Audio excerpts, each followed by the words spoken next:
2, 1.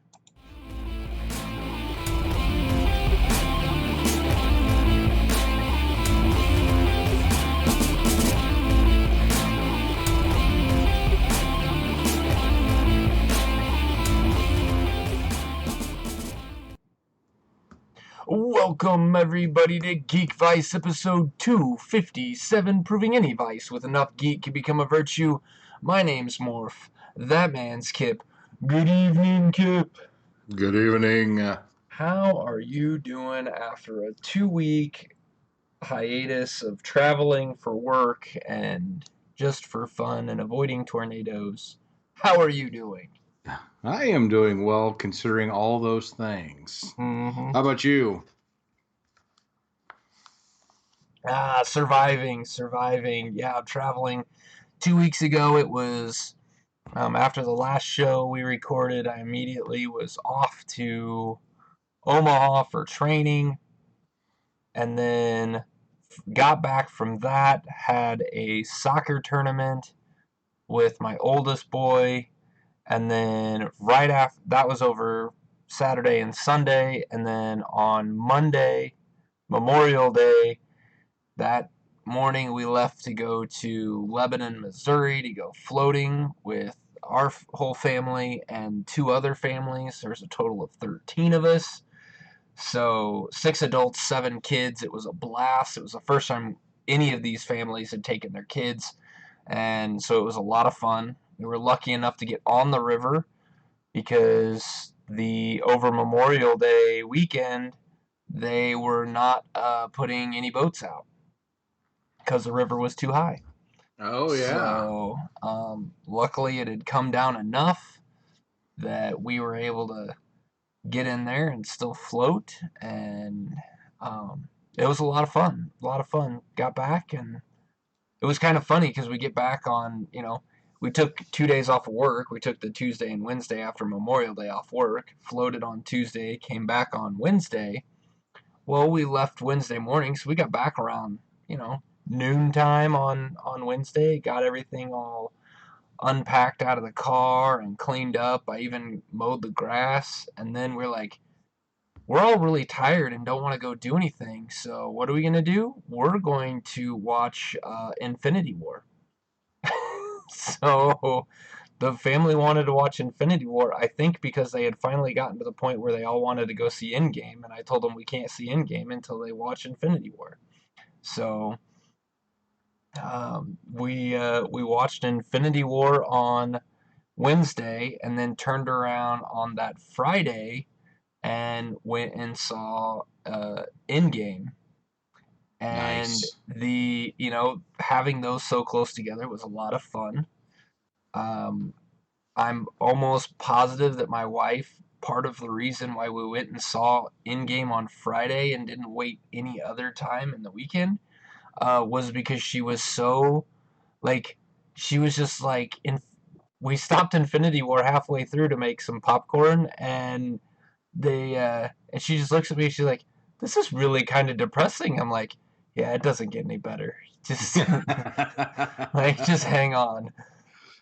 And I said, this really is the perfect lead up to Endgame. I said, it's like the second Star Wars movie. And she's like, okay.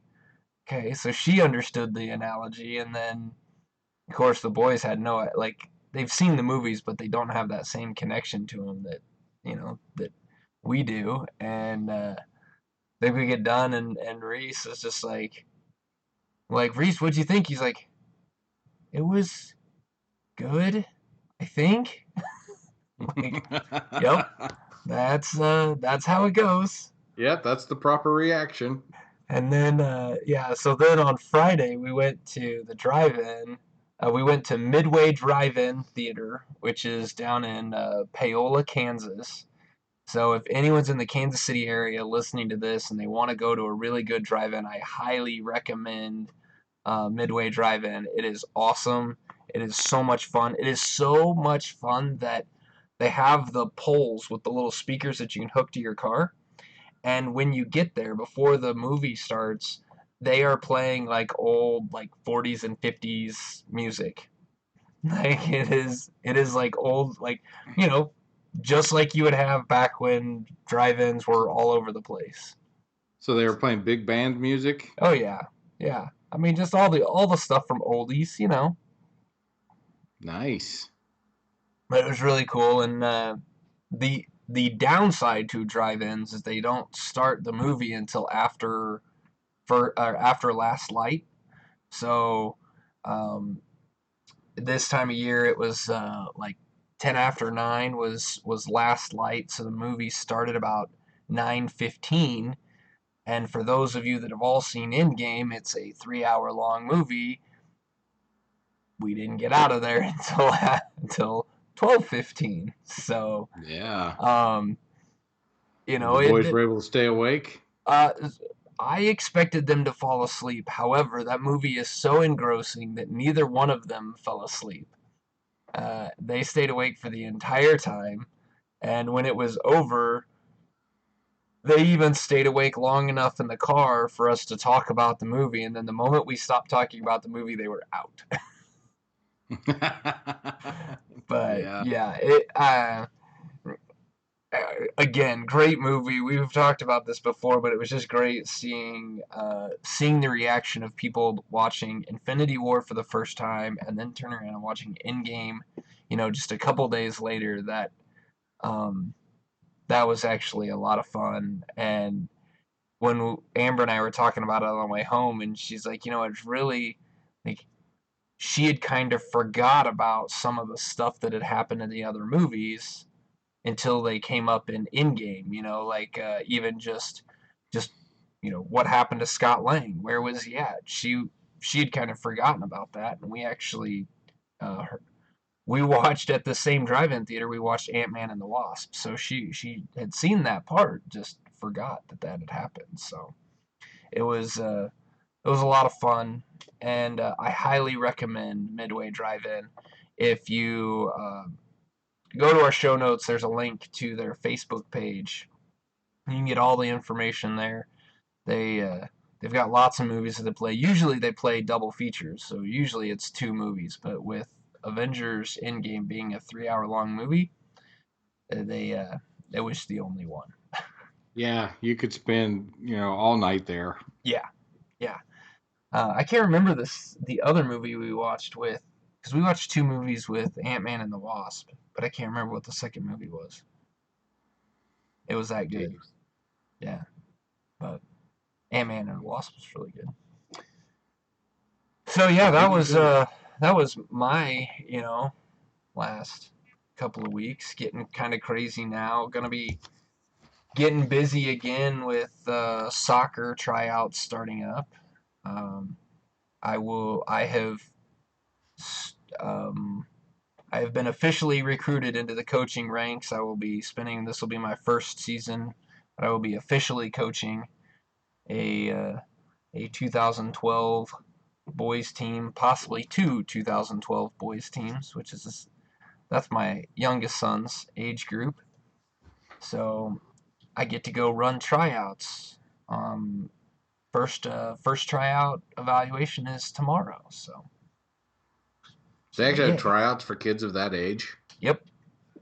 Yep. Wow. I mean, it's not the thing with we play with through the Legends Soccer Club, and I coach the Legends Soccer Club, and the soccer club is a no cut club. We don't cut anyone from, so it's really just a matter of the tryouts isn't really to see who's gonna go on like who's gonna get a team and who's not. It's really just to try to group kids into similar skill sets. So Okay. that your team is of kids that are about the same level, so that makes it coaching easier. You're coaching everybody to do the same stuff, and you're not having to spend time with one kid that already does this really well, and this other kid that can't do that, can't do it at all.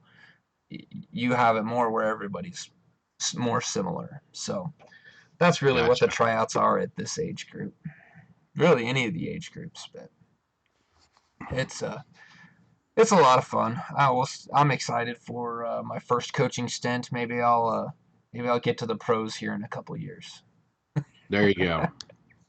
I'll look forward to your coaching debut for Sporting KC. Yeah, there you go. There you go. So, what it like? I mean, that was my long and long answer. What the hell have you been up to? Quite a bit.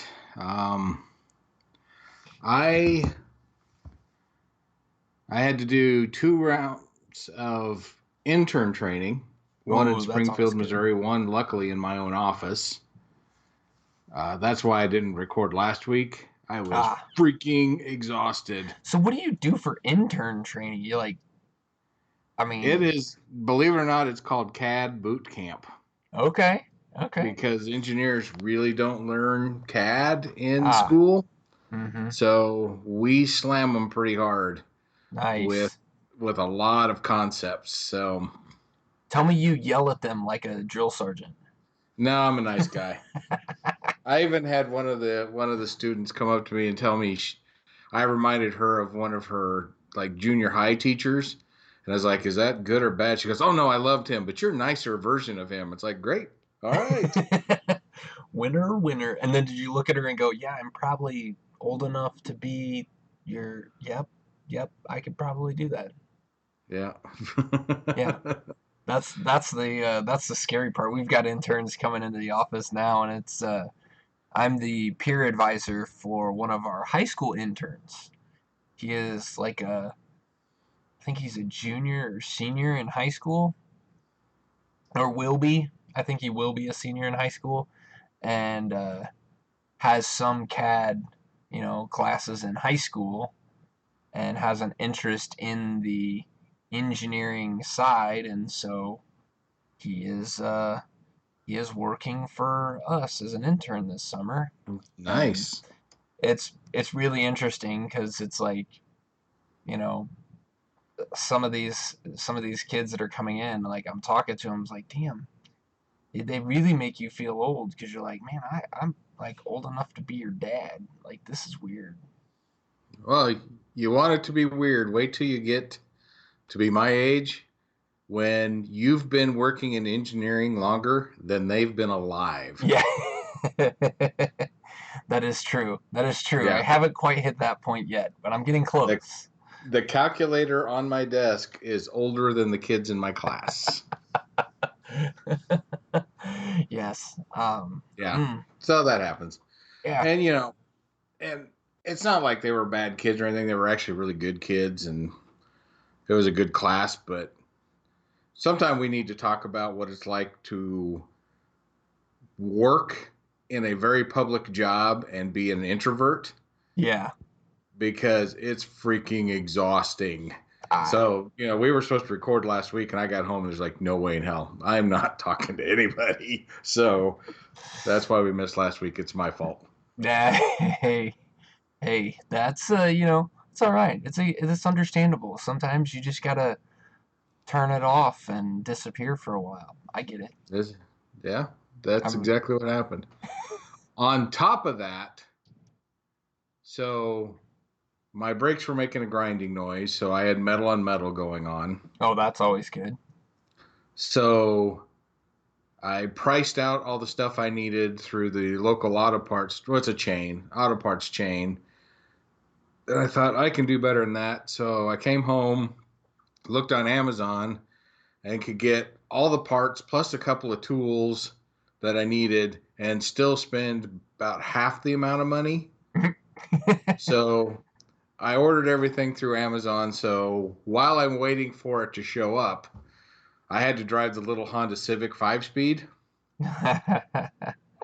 I can drive a stick. That's not the problem. No, no. The problem is I'm this size. Getting in and out of that car, holy cow. I come home one time and my wife's like, "Hey, you want to run to Quick Trip or something, get something to drink?" It's like, "No, No. I don't." She's like, "Why not?" It's because I do not want to get in and out of that car anymore. I'm done with it. So this weekend, I completely changed brake pads and rotors on the front end of my CRV. So I'm happy to announce that I can drive my own car, and it's so much more comfortable. That's awesome. That is awesome. Yeah, that's I could only imagine what it looked like going down the road. This little bitty Honda Civic and me. You know, it probably just looked ridiculous, but it. Tell me, when you were driving down the road, did you just hear Chris Farley singing in your head? fat guy in a little coat. Yep, that's what it was like. Yeah, that's what it felt like. Oh, So, that's awesome.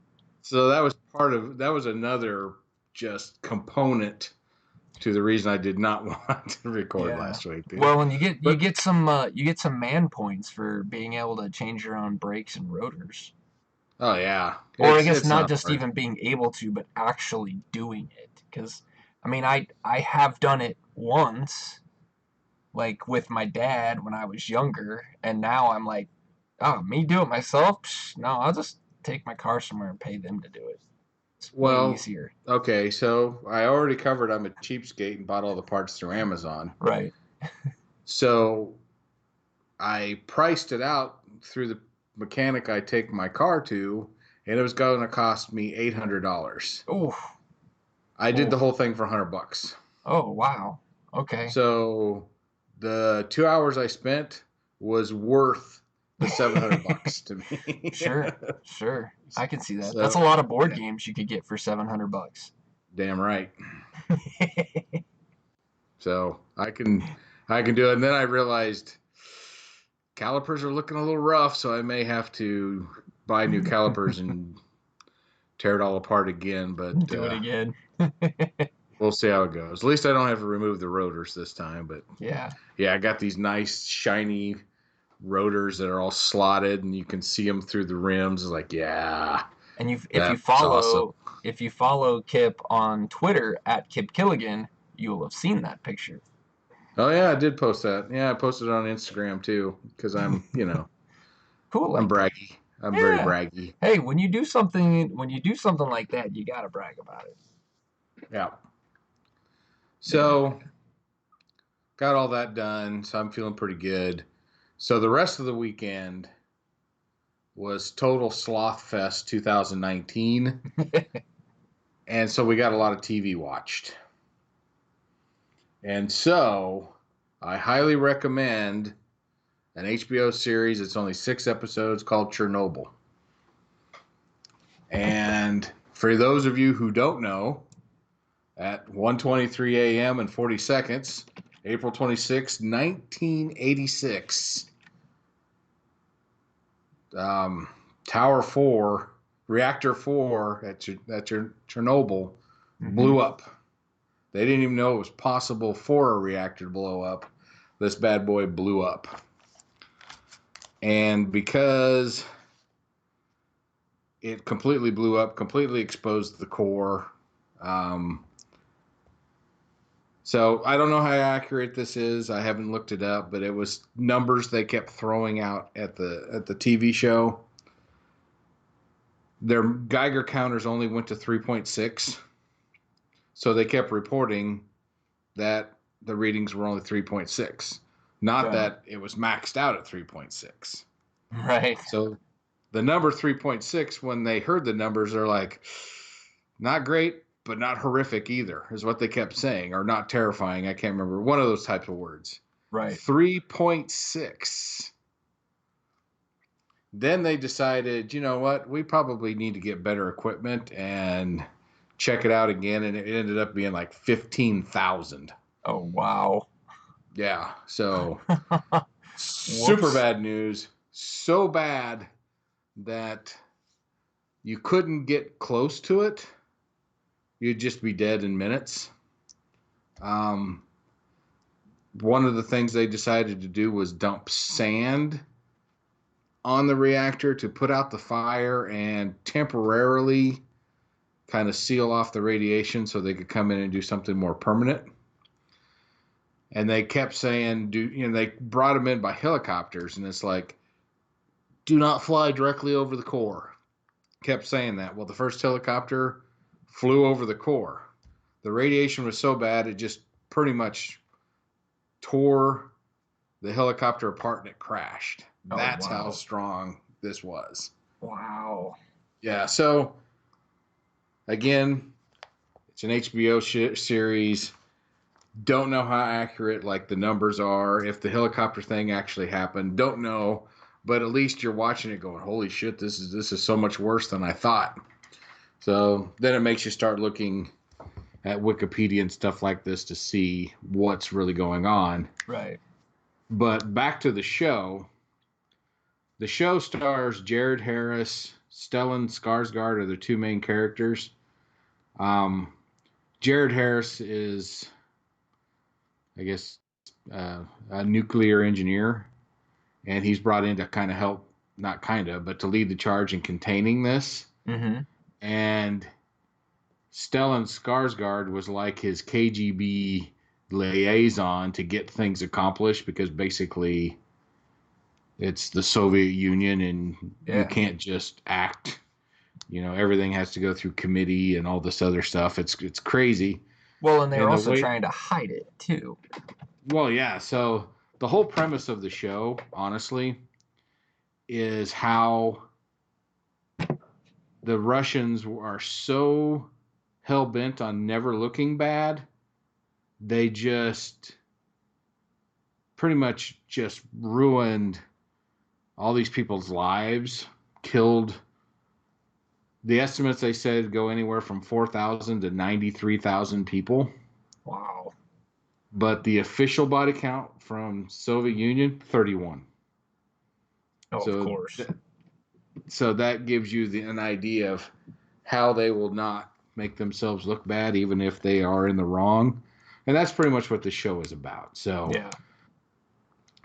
Jared Harris comes in and they're asking, well, how could this happen? And he's trying to tell them, because of steps the actual state took caused this. So basically, the Soviet Union is responsible for this, and of course, they were having none of that. So of course, they made him lie about his findings and all this other stuff. And they had other reactors that works exactly the same way this one does. And he's like, we can't keep covering this up. We can't keep lying about this. It's going to happen again if we do not take measures.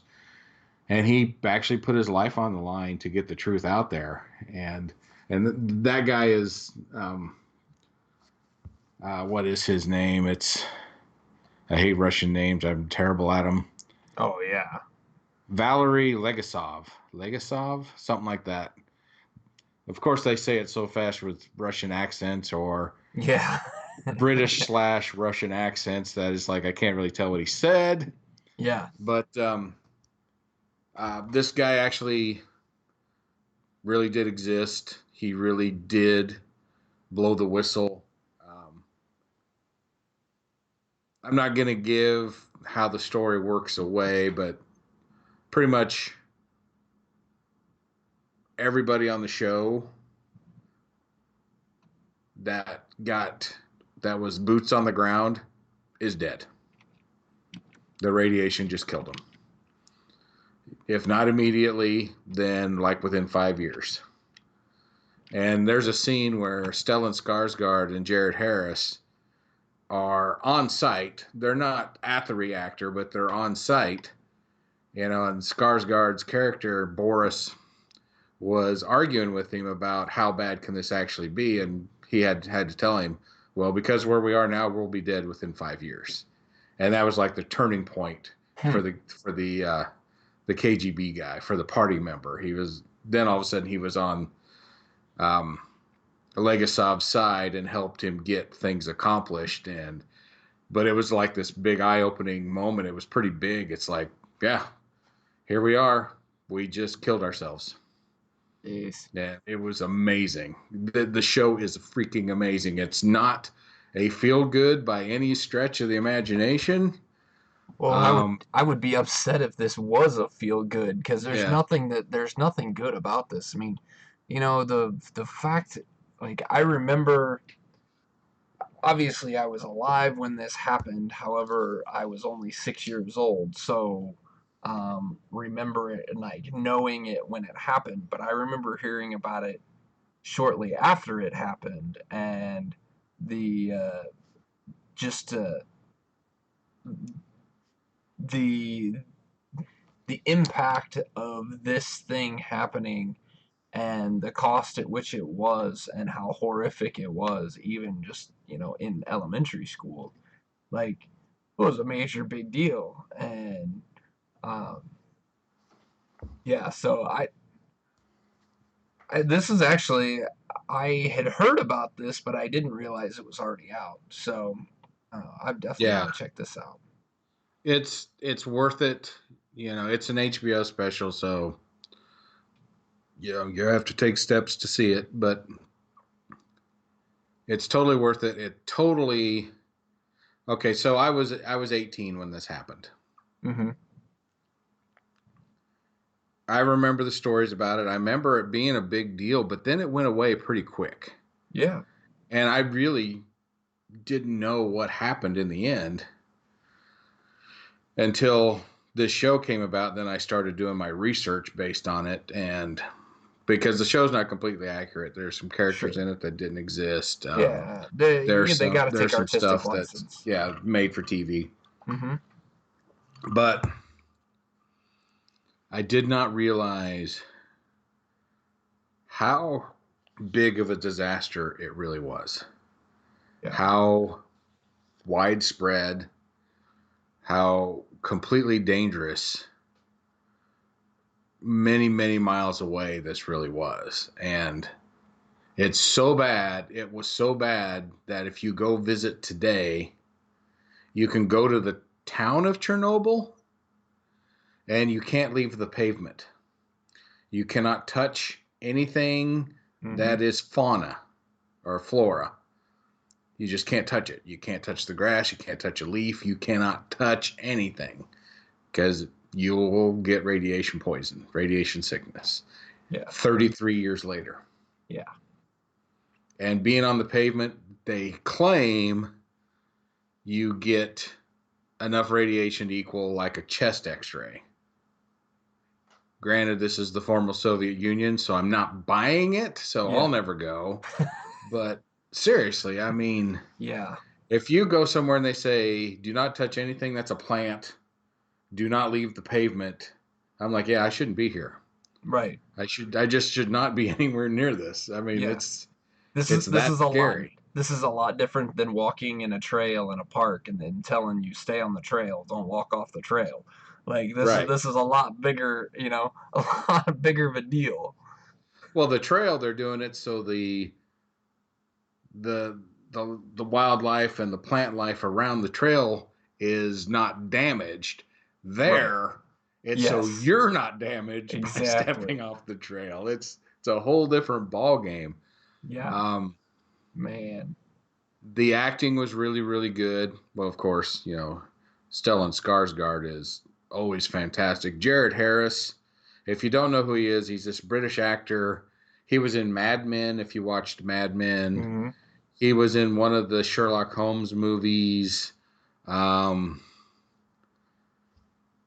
he was in the. He's on a TV series. He was in a TV series called The Crown about King George VI. He's in The Expanse. Um, once you see him, you're like, oh yeah, I've seen Yeah. that guy. Yeah. But you may not know his name. I was kind of that way. Phenomenal. If you're checking out social media at all, people are just singing his praises. Also talking about just giving him the Emmy Award now, that kind of thing, because he was that good. Yeah. Um, the thing I found really interesting and really added to the movie was the music. Not only was it melancholy and really set the mood, the way the music was composed and the way it sounded in my stereo, it actually even sounded radioactive. Oh wow. It gave you that feeling that the whole area is just radioactive just by the noise the music was making. It was, I mean, that's the level of how great this show really was. It really is. Um, so if you have access to HBO, I highly recommend watching the 6 episodes of Chernobyl. It'll take you 6 hours. There are some. It'll take you longer because, like Game of Thrones, there is an after the episode thing where they talk about some of the stuff. Highly recommend watching that stuff after the end of the credits. It gives you some background on some stuff. It tells you some more information about the things you watched in that episode, and it gives you the feeling that some of the stuff you're like, ooh, they just pumped that up for the episode, and then when they do the after stuff and they talk about it, and from historical data, you're like, holy shit, this really was this bad. Um, in the end, they built this great big structure that on rails, and then they slid it over the reactor to seal it off, and that structure is only supposed to last 100 years. And the radioactive material in that thing, I think they said, is supposed to last 11,000 years. I can't remember. They threw out a great big number. So even this great big structure that cost a shit ton of money is only going to last 100 years. They're going to have to find something else to do. So this is not going away. This isn't like, oh, it's over with. Hey, done. We fixed Chernobyl. Nope. This is an ongoing thing. They still do not know what to do with it. Man. Yeah. So it's scary. It makes you frustrated how closed-minded and self-centered governments are. To save face, especially look good in front of the Americans, they're willing to just sacrifice their people. It's very frustrating to watch, but it's real. And you're kidding yourself if you think, well, that would never happen in America. Guarantee it would happen Oh here. yeah. Yeah. So watch it. It's really good. Unfortunately, it can't be taken as a warning of what could happen, because it actually did happen. And um, it's done really well. It's not over the top. It just feels true to the story, even though some of it was just made up for the story. Right.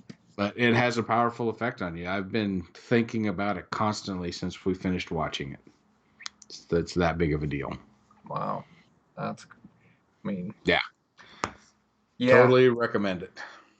gonna have to check that one out. Yeah, that's mm, that was not a good situation, and it's kind of good that some of the stuff's actually getting out there so people can know about it. Um, I, like you, didn't know a whole lot about it until um, I kind of knew of it. That was about it. I just knew of it until I started working for the company that I'm at now, and the company that I'm at now actually, like, we build power plants. Now we don't build nuclear stuff, but still power plants, and so that Yeah, name that that name is spoken with, you know, hush oh, tones. well, it's more like a reverence, like a, hey, never forget, because one little screw up and this can happen again. Um, Yeah, you know, Catastrophes, maybe not at that level because we're not doing nuclear stuff anymore. But even just decommissioning nuclear stuff, which the United States is doing right now. We're taking apart nuclear reactors and taking apart the nuclear power plants, some of them that we have, and just taking them apart. You have to be worried about the same kind of stuff. So absolutely. It's yeah, So I have to correct myself. It's only 5 episodes. It's not 6, so it's even shorter. Um, but it still is. It's probably just six this. hours. Yeah, it's just this. For America, it's a cautionary tale. Yeah, yeah, For Russia, it's like, let's not have this happen again. yeah. So Well, it's got to be you've got to look at it. You can't change what has happened, so you have to look at it as, this is still a warning. This is a remembrance. This is a, hey, you can't let this happen again. You know, yeah, you can't say that it won't happen. You need to prove that it can't happen and make sure but it doesn't happen. exactly, and And if you think, well, okay, so Chernobyl, they cut a couple of towns nearby, they had to evacuate, it was localized, not a big deal. No, Mm-mm. they call it the exclusionary zone or something like that. It's like 2,600 square kilometers. Yeah, That is this dangerous, and the radioactive cloud went over Europe and all this other stuff. So, um, yeah, especially like you said in your business, I bet you they have to think about that kind of stuff all yeah, the time. yeah. Well, and Because it's if and this happens here, whew, yeah, and not only is not only is that, but it's also the public opinion of everything now. So, um, just to go on a little side note, the hyperbolic cooling towers that you see when you see a nuclear power plant, that just because you see those does not actually mean that it is nuclear. Um, those towers that kind of go up and make that hyperbolic shape is the most efficient way of actually cooling the water used to cool power plants in general. But because of Chernobyl, you can't use those cooling towers because the moment thing somebody is Chernobyl didn't have those. no, they didn't, but because of the what The happened there. perception, yeah. Yeah, the perception is that those are associated with nuclear. Well, they're not. Like it's just a cooling tower. It has nothing to do with the nuclear side of anything. It is just a way to cool water, and Yeah. so there's actually a few plants in the United States that actually have those, and they are in a constant state of public relations because anytime somebody sees them, they freak out. And it's why in the plants that we design, we don't use those at all, even though they're the most efficient way of cooling. So it's Yeah. it, Well, it's got if to you're in, if you're always curious how a nuclear power plant works, watch this show. You get a yeah. lesson on how it actually generates power. So, Yeah. Oh, I believe it. I yeah. believe it. There is probably some serious stuff in there. So Oh yeah. So again, I can't recommend this enough. Get it if you get a chance to watch it, do it. very good. Very good. Well, I will give also a recommendation for something for you to watch if you're really interested, and it's on a little lighter note. On Netflix, there is a show called Castlevania. Remember Castlevania from video games back in the day? Oh yeah. This is a animated TV show. It was originally planned to be a film, but it takes place. It's like loosely based on Castlevania 3: Dracula's Curse by Konami back in 1989. So this has been on my watch list on Netflix for a while. And when I was in Omaha, I was sitting in the hotel room and I'm like, you know what? I don't want to watch whatever. Like, I was tired of flipping channels. I'm like, I need to find something on Netflix. So I pulled up my tablet and went to Netflix. And I'm like, you know what? No one else in my family is going to want to watch this, so I want to watch it. Um, One, because it is animated, does not mean it's for kids. This is an adult animated show. This is very adult. Um, no sex or nudity, but very graphic, like Deadpool or Daredevil level graphic violence. All animated. Um, but the other really cool thing about this that I didn't realize until after I had finished it and I really enjoyed it, this script was written by Warren Ellis. And that name might sound familiar for comic book fans because Warren Ellis has done a crap ton of comic books. He is a really good writer, and I like a lot of his stuff that he's written. And so when I it kind of hit me after watching the show and seeing that he was tagged as the writer. I was like, oh, that's really like that explains a lot because I really like his writing. So the story's really good. The premise of this is that Dracula is a real, real person, and he has fallen in love and married a human female, but does not turn her into a vampire. She just wants to help people, and she takes the knowledge that Dracula has, which is he's a scientist type, has means and methods way beyond the time period at which it is. And so she takes that information and goes back to her village and is healing people, and the church accuses her of being a witch, burns her at the stake, and Dracula goes nuts and wants to kill everybody. Okay. So I'm that is intrigued. yeah, that's the first part of this.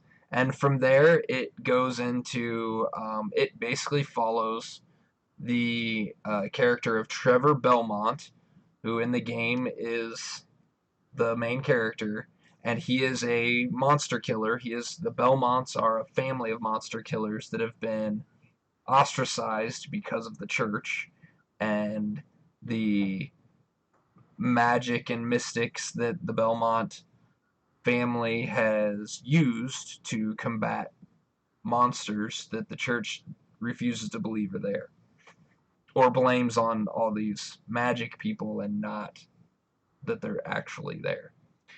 Um, and this story follows Trevor Belmont in defeating Dracula, and it is really good. It's 2 seasons. The first season is only 4 episodes, so it's really short. The second season's 8 episodes, so you're looking at a 12 episode story, uh, and it actually moves really quickly. The episodes are also only 25 minutes long, so you can knock these things out really quick, and they're a lot of fun if you like um, if if you like anime and the action in anime, then you'll really enjoy this.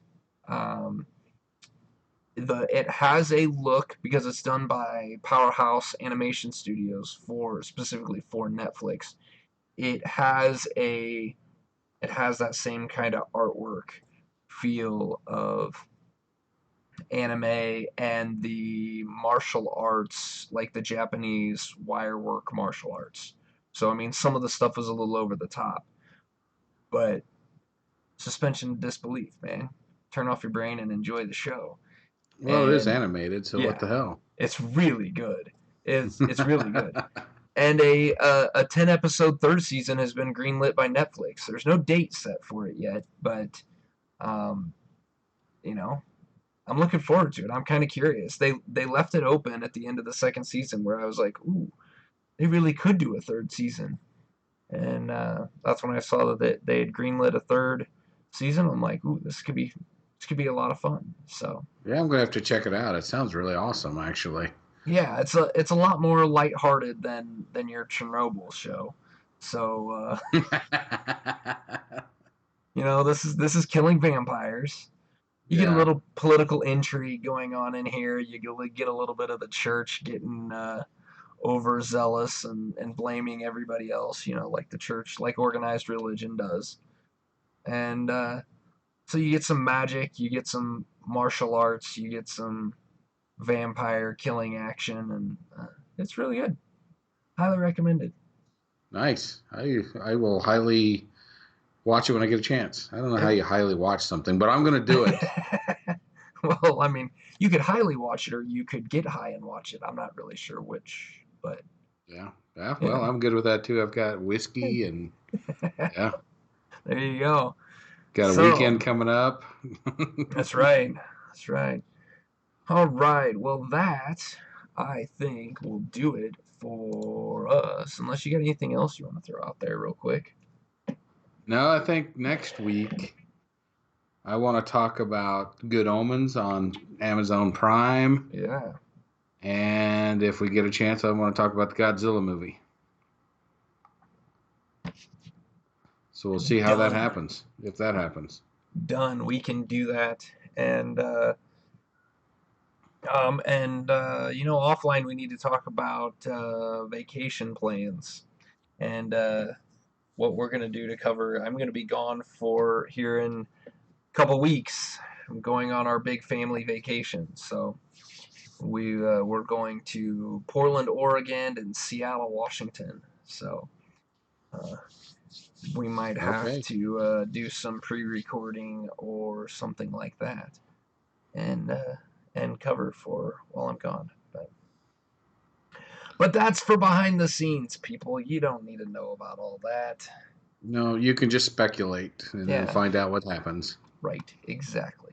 Exactly. So we got lots of good stuff coming your way. Hey, you can also go check out our blog at geekvice.blogspot.com. You can go check us out on Facebook, facebook.com/geekvice.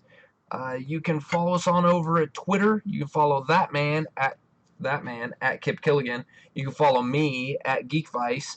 And you can go subscribe to our YouTube channel. You can find it on our Facebook page. Or you can go search for Kip Morph on YouTube. That's the easiest way to find us. Go subscribe, get your notifications, let us know. No, you won't let us know. We'll let you know if you subscribe. We'll let you know when we go live and when new videos get posted. I'm still going strong with Geekvice Gaming. We've got almost done with this Civ 6 series, and Brady and I are even talking about what we're going to do in the future. So there's going to be some more cooperative, maybe even a little not cooperative. I don't know.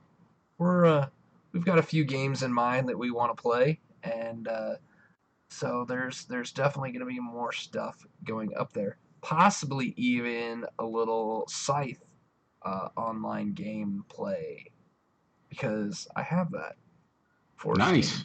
So, um, so yeah, lots of good stuff out there. So, yeah, what else we got? Oh, yeah. And of course, as always, you can reach us by email at geekvice@gmail.com. Thanks, everybody, for listening to our ramblings, and we will see you next time. Later. This podcast is part of the Podcast Arcade Network.